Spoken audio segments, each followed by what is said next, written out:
The men and women of the U.S. Coast Guard risk their lives in situations that many passengers, sailors, and mariners fear. They answer the call, always ready, responding to thousands of distress calls, and in 1981, the crew of the CG-1471 and its support AC-130 was on one of those calls. The CG-1471 crew sadly made contact with the tail rotor in the water during a rescue operation of a lone fisherman and his vessel, the Marlene, a 26-foot gill netter. This tragic event inspired the movie The Guardian, which was produced by Touchstone Pictures, a depiction of a legendary rescue swimmer that has taken the task to train the new generation of U.S. Coast Guard swimmers. Today on Nautical Diz, we look into the CG-1471, a Sikorsky HH-3F Pelican helicopter which landed into the water with its crew of 4 doing what the U.S. Coast Guard swimmers live by, so others may live.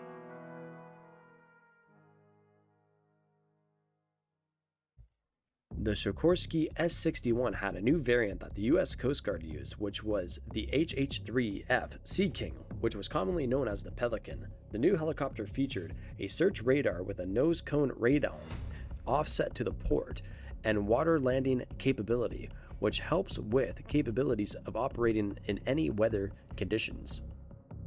The crew for the helicopter would have included the pilot and co-pilot in the front of the helicopter. Behind the cockpit is the cabin, which had a sliding door on the right side forward on the cabin, a 8-foot ramp which was at the rear. The cabin could also accommodate 2 crew and 6 passengers, and more if needed during rescue operations. August 6, 1981. The night brought in conditions common for the Gulf of Alaska: high winds, low visibility, cold water, and weather changing by the minute. The distress call came from the fishing vessel Marlene, who was adrift near Prince William Sound. The message was sent to the Kodiak Communications Center, alerted by the lone fisherman. Later, they dispatched an H-3 helicopter from the air station heading to the scene unfolding. The crew of the helicopter had an AC-130 to help with relaying the messages from the H-3 to the Kodiak air station. During the rescue attempt, the helicopter was having a hard time getting the hoist to the vessel. The next step was to get a radio to the fishermen to create a means of communication. The AC-130 overseeing the operation tried to reach out to the crew of the H-3, however, no response. Afterwards, the crew of the AC-130 started receiving a strong emergency locator transmission. Air Station Kodiak, assuming the worst, coordinated a large search for the missing H-3 and its crew. The search, carrying on through Thursday and into Friday, August 7th, utilized aircraft from both Air Station Kodiak and Sitka, and with more assistance from the Coast Guard cutters Jellison and Campbell, and the U.S. Air Force from Anchorage was involved during the search. The search Friday didn't turn up much and was hindered due to inclement weather. Saturday, August 8th came, and a Coast Guard helicopter spotted something on the beach at Montague Island. They found 2 of the crewmen. Later in the day, 2 Exxon tankers joined the search for the 2 remaining crew.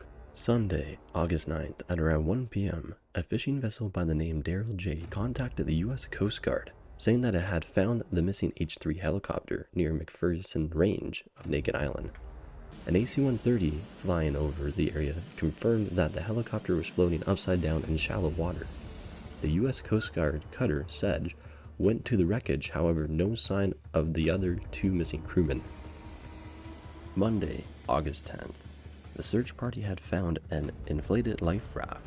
There was a survival suit inside the storage bag and the hood of a wetsuit found along the shore, 10 miles west from where the helicopter was discovered.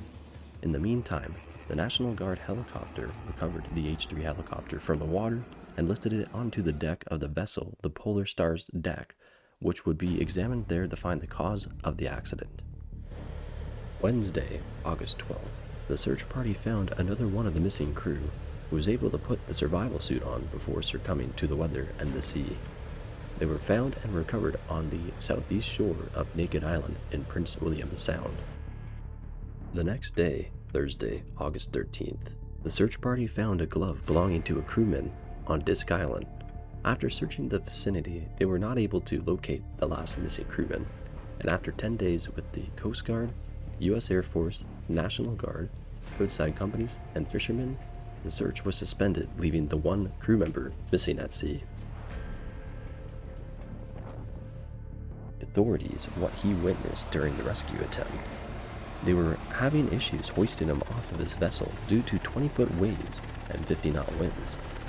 After, he stated that he saw the helicopter descend into the water near his fishing vessel, at which he lost visual contact. The fisherman later said that around 7 a.m. to 8 a.m. he found the downed helicopter. He maneuvered his vessel around the helicopter and reported seeing 2 bodies in the water. He told the Coast Guard he was unable to contact them due to his radio antenna being damaged during the storm. The Marlene was able to limp 25 miles to Anderson, Alaska, which he was able to find another fisherman and told them to contact the Coast Guard, which the Coast Guard sent out their first phase of its search and rescue attempt. The crew of the CG-1471 gave their lives to saving those who were in danger, lost, and at mercy of Mother Nature's raging sea. The 4 crewmen who were sadly lost their lives were Ernest Rivas, Joseph Soya, Scott Finfrock, and John Schneider.